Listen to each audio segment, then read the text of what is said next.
아흐마드 바이디는 이란 위기의 중심에 들어섰고 이제 정권의 방향을 결정하는 인물로 여겨지고 있습니다. 지난 몇 시간 동안 혁명수비대의 새로운 사령관은 군사작전을 집중적으로 지휘하고 정권 내 대화에서 최종 발언권을 가지게 되었으며 이로 인해 소위 온건파들은 의사결정 핵심에서 밀려나고 있습니다.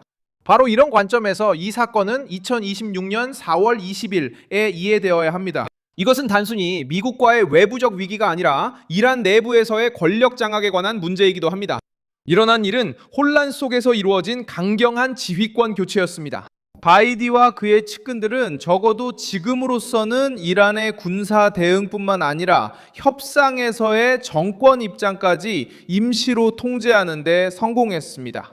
이것은 결정적인데 왜냐하면 호르무즈 해협의 긴장이 다시 고조되는 시점에 외교가 설 자리를 잃었음을 보여주기 때문입니다. 다시 말해 경계하는 세력이 단순히 압박만 하던 것에서 벗어나 이제는 지휘를 하게 된 것입니다. 이 장군은 누구일까요? 바이든은 예사로운 인물이 아닙니다. 현재 이 정권에서 최고 지도자 바로 아래에 있는 가장 영향력 있는 사령관입니다. 로이터는 이미 3월에 혁명수비대가 모든 주요 전쟁 결정에 대한 통제를 강화했다고 보도한 바 있습니다. 그리고 새로운 부대장은 바로 아흐마드 바이디로 모든 고위급 회의에 참석하며 이슬람 체제의 생존 전략과 직접적으로 연결되어 있는 인물입니다. 그는 단순히 주목받는 장군이 아니라 혼란 속에서 실제 권력의 중심축으로 대우받는 장군입니다. 이런 변화가 언제 더 뚜렷해졌을까요? 지난 48시간 4월 18일부터 20일 사이에 혁명수비대가 해상에서 태도를 더욱 강경하게 하고 협상 분위기까지 경색시켰을 때입니다. 로이터는 이란과 미국 간의 2주간 휴전, 이번 주에 만료될 예정이며 테헤란이 아직 이슬라마바드 회담 참석을 확정하지 않은 상황에서 지금이 가장 취약한 단계에 접어들었다고 보도했습니다. 즉, 외교가 힘을 얻어야 할 시점에 오히려 군부가 더 많은 영향력을 행사하게 된 순간이었습니다. 이것이 어떻게 강요된 것일까요? 힘으로? 협박으로? 아니면 협상을 시도하던 사람들을 배제함으로써였을까요? 바이든은 모하메드 바게르 조그하들이라는 또 다른 강경파 보안 인사를 이란 협상팀에 투입하려 했습니다. 그는 대표단을 감시하고 어떤 유연성의 징후라도 보고하기 위해서였습니다. 그 후 혁명수비대 자체가 호르무즈 해협에 대한 통제권을 주장하는 발언을 다시 시작했고 최고 권위자로서 행동하기 시작했습니다. 해석은 간단합니다. 정권이 분열되었고 협상 테이블은 내부 갈등의 장이 되었습니다. 그리고 군부 세력은 너무 물러 보이는 어떤 해법도 막기 위해 움직였습니다. 동시에 바다는 이 갈등의 전시장이 되었습니다. 미국 중앙사령부는 구축함 USS 스프루언스가 이란 화물선 토스카가 반달 아바스로 향하던 중 이를 가로막았다고 밝혔습니다.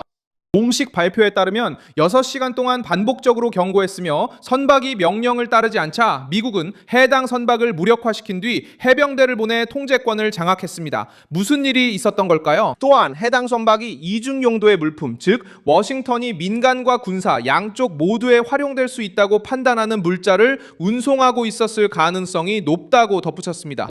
바다에서의 충돌은 위기가 말로만 그치지 않고 공개적인 강압 단계로 접어들었다는 인상을 더욱 강화시켰습니다. 왜 바로 지금 바히드가 행동에 나선 걸까요? 왜냐하면 정권이 사방에서 압박을 받고 있고 이런 상황에서는 혁명수비대가 권력을 자기 쪽으로 끌어당기는 경향이 있기 때문입니다.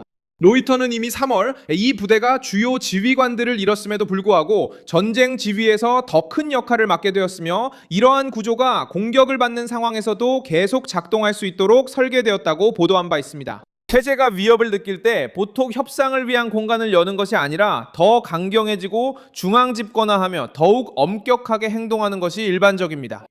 바이든의 부상이 단순한 뒷이야기로 보이지 않는 이유는 바로 이것이 체제가 통제력을 잃을까 두려워한 반응처럼 보이기 때문입니다. 그렇다면 정치적 효과는 무엇일까요? 이란의 외교는 포위되었습니다. 마수드 페사치키안 대통령은 여전히 워싱턴과의 긴장을 완화하기 위해 합리적이고 외교적인 방법을 모색하겠다고 말하고 있습니다. 하지만 동시에 그는 불신을 고집합니다. 그는 미국이 배신했다고 비난하며 파키스탄에서의 대화에 이란이 참여할 것인지에 대해서도 확답하지 않고 있습니다. 대통령이 대화를 언급하는 한편 군부는 해상에서 강경한 태도를 보이고 협상팀을 철수시키며 강경 노선을 압박하고 있습니다. 이는 결정권의 중심이 이동했다는 명확한 신호입니다. 정치적 외형은 유지되지만 실제로는 군사 구조가 정권을 운영하고 있습니다. 이 변화의 영향은 이미 이란 외부에서도 드러나고 있습니다. 현재 진행 중인 것은 정권 내에서 가장 강경한 세력에게 권력이 집중되고 있다는 것입니다. 이것을 주도하는 사람은 아흐마드 바이디이며 그는 이란 안보의 9세대 인물들로 둘러싸여 있습니다.